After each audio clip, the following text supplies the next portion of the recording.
ఇంకొక కుట్ర చేస్తుంది ఈరోజు కాళేశ్వరం మీద. మోటార్లు ఆన్ అండ్ ఆఫ్ చేస్తుంది. ఇవేమి ఇంట్లో ఉండే మన 1 HP మోటార్లు కావు కదా ఇవి. ఒక్కొక్క మోటార్ 200 మెగావాట్స్ 150 మెగావాట్స్ మోటార్లు ఇవి. ఒక మోటారు ఒక జిల్లాకు ఎంత కరెంటు సరఫరా అవుతుందో జిల్లా మొత్తం ప్రజలు వాడే కరెంటు ఒక మోటార్కి సమానం. వీళ్ళు ఏం చేస్తుండ్రు? ఆ మోటార్లను ఆన్ అండ్ ఆఫ్ చేస్తుండ్రు. ఆన్ అండ్ ఆఫ్ చేస్తే బేరింగులు దెబ్బతింటాయి. ఇవి అట్లా వీళ్ళు ఏం చేస్తుండ్రు?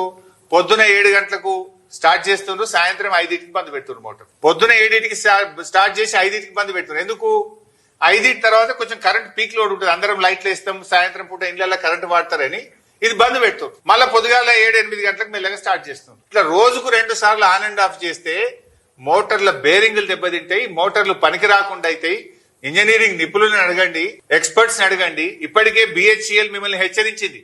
మోటార్లు సరఫరా చేసిన BHEL రాష్ట్ర ప్రభుత్వాన్ని హెచ్చరించింది. ఇట్లా మీరు మోటార్లు ఆన్ అండ్ ఆఫ్ చేస్తే ఇవి కాలిపోతాయి బిడ్డ అని మిమ్మల్ని హెచ్చరించింది. అంటే మీరు ఏంది మీ ఉద్దేశం?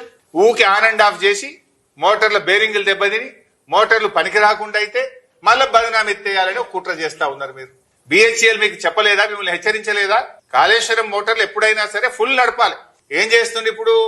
నందిమేడారం పంప్ హౌస్ లో గాని, గాయత్రి పంప్ హౌస్ లో గాని ఆన్ అండ్ ఆఫ్ చేస్తుంది. ఒకసారి ఉత్తమ్ కుమార్ రెడ్డి రేషన్ కార్డులు వంచడానికి చొప్పదండి పోయిండు. జనం తిరగబడతారు, నీళ్లున్నాయి, మోటార్లు ఎందుకు ఆన్ చేస్తలేవని పొద్దుగా ఆన్ చేసిండ్రు.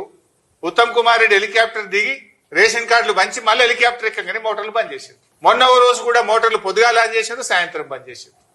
నిన్న మొన్న కూడా 2 ఆన్ చేస్తుండ్రు, 1 బంద్ చేస్తుండ్రు, 1 ఆన్ చేస్తుండ్రు, 2 బంద్ చేస్తుండ్రు. ఇదేంటి పిచ్చి పని? ఈ పద్ధతిలో మోటార్లు నడిపితే అవి కాళేశ్వరం మోటార్లు దెబ్బతింటాయి. మీ BHEL వాళ్ళని అడగండి, ఎక్స్పర్ట్స్ ని అడగండి, ఇంజనీరింగ్ నిపుణులను అడగండి. కంటిన్యూస్ గా మోటార్లు నడపాలి. ఎప్పుడైనా ఈ ఆన్ అండ్ ఆఫ్ పద్ధతుల్లో మీరు నడిపితే అనవసరంగా మోటార్లు కాలిపోతాయి, రాష్ట్రానికి రైతులకు నష్టం జరుగుతుందని ప్రభుత్వాన్ని హెచ్చరిస్తా ఉన్నాం.